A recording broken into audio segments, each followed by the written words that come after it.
अंततिथेश वर्धमान स्वामी के शासन में हमसे विराजते और उनकी ये पावन पीयूष देशना हम सभी के लिए परम उपकारी है। अनादिकाल से हमारी इस आत्मा में जो जन्म, जरा और मृत्यु रूपी रोग लगे, उन रोगों का उपशमन करने वाली कोई परम औषधि है तो वह एकमात्र ये जिनवाणी। भव्यात्माओं, जब किसी एक जीव का सातिशय पुण्य उदय में आता है, तब कभी किसी निर्ग्रंथ गुरु का दर्शन उसे प्राप्त होता है। और जो आचार्यों ने हम सभी के लिए कहा है, वास्तव में वह बात सत्य है कि पुण्य के उदय से मिलने वाला साधु का प्रभु का दर्शन मात्र पुण्य बंध ही नहीं, अपितु पाप निर्जरा के लिए भी बहुत बड़ा निमित्त होता है। दर्शनेन जिनेन्द्राणाम साधुनाम वंदनेन च न चिरम तिष्ठते पापम छिद्रहस्ते यथोदकम्। माँ, कई बार दर्शन स्तुति में इसे पढ़ा भी होगा।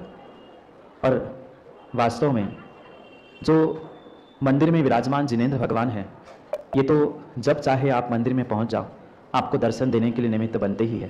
पर साधु का समागम और साधु का दर्शन विरले ही पुण्यात्मा जीवों को ऐसे कर्मों की निर्जरा करने के लिए मिलता है जैसे किसी चुल्लू में रखा हुआ पानी लंबे समय तक नहीं ठहरता, ऐसे ही साधु का दर्शन करने से जीवन में लंबे समय तक पाप ठहर ही नहीं सकता। और आप तो सभी सेंथिल भाई विद्याधर हो, गाड़ी उठाई और साधु के पास पहुंच जाते हैं। ये तो साधुओं का कई वर्षों का और जन्मों का पुण्य जब और तीव्रतमता से उदय में आता है, शायद तब कभी पग विहारी दो साधु किसी साधु के दर्शन प्राप्त करते हुए अपने कर्मों के निर्जरा और पुण्य वृद्धि का निमित्त प्राप्त करते।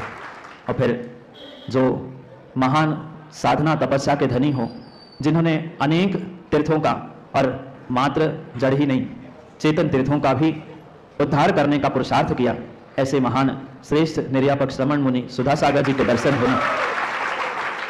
क्योंकि मैंने सुना था कई बार कि मुनिश्री के दर्शन के लिए श्रावकों की लाइन लगती है ना, मुनिश्री के दर्शनों के लिए लाइन लगती है। तो मैंने भी समाचार भेजा था कि मुनिश्री आपकी दर्शन की भावना है, आपसे मिलने की भावना है, ऐसा तो नहीं कि मोराजी वाले मुझे भी लाइन में खड़ा कर दे।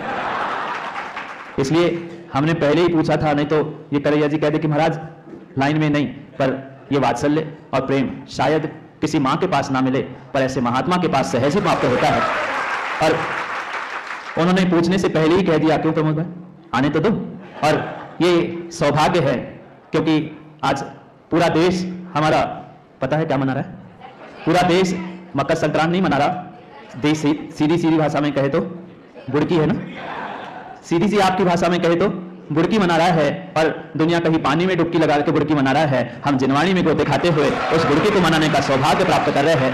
ये विश्वास मानना कि जो जल के छींटे हैं, अभी बहुत सारों की इच्छा थी कि महाराज नया वो कॉरिडोर का बना, कॉरिडोर बना है, वहां से आओ, ऐसा वैसा। मैंने कहा वो तो एक किनारे लोग बताते रहे थे, ये बड़ा तो हो रहा था, मुझे तो ये लग रहा था कि पानी में डूबने वाले 11 हो गई ना संख्या, सागर, हाँ 11-12 संख्या हो गई। पर पानी में तो डूबने वाला मर भी सकता है, पर साधु संतों के वचनों में डूबने वाला डूब तो कभी सकता ही नहीं है। वो बुड़के के दिन भी नियम से उच्चता को ही प्राप्त होने वाला होता है। ये कई वर्षों का जो भावनाओं का सैलाब था, कल भी मैंने कहा था कि ये सागर की भूमि है, और मात्र सागर की ही नहीं, और सागर में भी ये महान मोराजी है। और कल से जैसे ही समाचार पहुंचे हैं, तब से ही मोराजी मचल रहा था। आज मोराजी में आकर मोराजी भी उस शीतलता को और विशालता को प्राप्त हुआ है।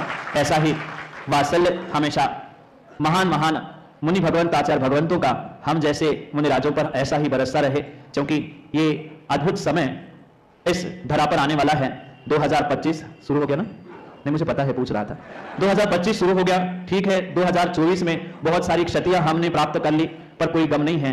ये आज दिन भी संक्रांति का है, संक्रांत है ना, संक्रांत का अर्थ ही होता है बदलाव है। तो क्यों ना हम नए बदलाव और नए संक्रांति के साथ इस मकर संक्रांत को इस सागर की धरा पर अद्भुत वह मिलन और दर्शन के साथ मनाने का सौभाग्य प्राप्त करें। क्योंकि बहुत सारे लोग कह रहे थे सागर और सुधा सागर, और मैंने कहा सागर सुधा सागर तो ठीक है, मिलने वाले भी तो सुप्रभ सागर ही है, दोनों की नाम राशि समान ही है, तो कोई प्रमुख भी बात बननी ही नहीं थी। और ये अनुकंपा और आशीर्वाद ऐसा ही मुनि भगवंतों का, और जिनकी कई वर्षों की तपस्या, उनसे मिलकर और उनका वात्सल्य प्राप्त करके वास्तव में मोराजी गदगद हो गया है।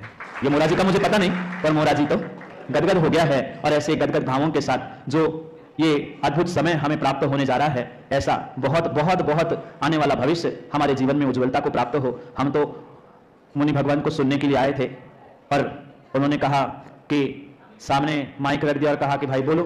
अब बड़ों के सामने बोलना, छोटों का बोलने का अधिकार तो नहीं होता, पर बड़ों की आज्ञा सिरधार्य मानते हुए कुछ बोलने का दुस्साहस किया है और ये उनकी अनुकंपा, उनका आशीर्वाद और ऐसी ही कृपा हमेशा आप और हम सब पर बनी रहे।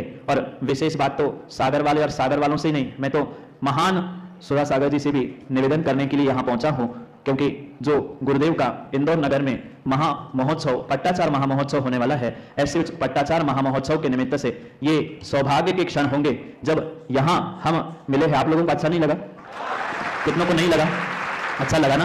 फिर मैं तो साक्षात यहाँ उसी बात को लेकर पहुंचा हूं कि आपको तो गाड़ी से आना है और आप लोग तो गाड़ी से शायद आ ही जाओगे, पर उस पट्टाचार महामहोत्सव में मैं आचार्य भगवंत विशुद्ध सागर की आज्ञा और अनुकंपा से निर्यापक मुनि सुधा सागर जी को आमंत्रित करने आया हूं कि शायद महाराज जी श्रावक तो पहुंचे ही होंगे, सुमति धाम से भक्त मंडल भी पहुंचा होगा, पर भक्तों से ही ज्यादा और बड़े भक्त जो निर्ग्रंथ आपके चरणों में आए हैं, हो सकता है श्रावकों की अर्जी देर से लगे, मुनिराज की अर्जी जल्दी लगे, इसलिए ये एक छोटा सा आमंत्रण आपको आपके चरणों में समर्पित करता हूं कि आप इस महामहोत्सव में पहुंचे और वह अद्भुत दृश्य इंदौर की धरा पर हो, जहां पट्टाचार विशुद्ध सागर जी के महामहोत्सव में निर्यापक महान मुनि सुधा सागर जी की अगवानी हम सभी पूरा संघ मिलकर करें और पूरा इंदौर ही नहीं, पूरा देश और पूरा विश्व देखे कि वह महामहोत्सव में कैसे दो धाराएं इस धरा पर मिलते हुए वह विद्या की विशुद्ध गंगा बहती हुई हम सौभाग्य के रूप में समझने का प्रयास करें।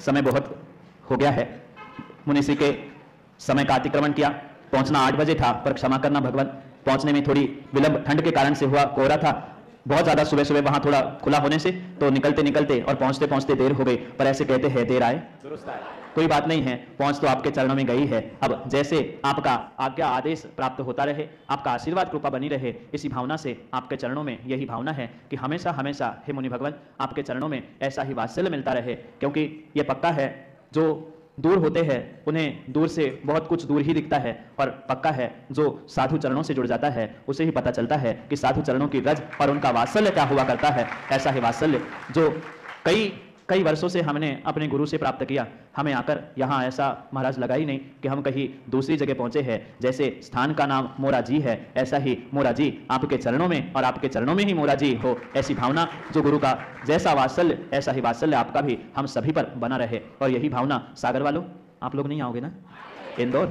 इंदौर भी पहुंचना है और फिर अगर मुनिषी भी पहुंचेंगे तो शायद पूरा सागर ही वहां मुनिषी के साथ इंदौर में पहुंचकर हम उस अद्भुत दृश्यों को समझने का प्रयास करेंगे। समय बहुत हुआ, जो भी त्रुटि हो मुनिषी क्षमा करे, आने में चाहे विलंब हुआ हो, चाहे बोलने में कुछ अधिक बोला हो, पर क्योंकि छोटों का काम तो और बड़ों का काम कहने की आवश्यकता है ही नहीं है, वे बड़े हैं, विशाल हृदय के और विशाल वात्सल्य के धनी हैं, तो उनके चरणों में पुनः पुनः कोटिशः नमोस्तु के साथ यही भावना है कि आपका ऐसा ही वात्सल्य, ऐसी अनुकंपा हम उन छोटे मुनिराजों पर हमेशा बनी रहे। बोलिए भगवान महावीर स्वामी।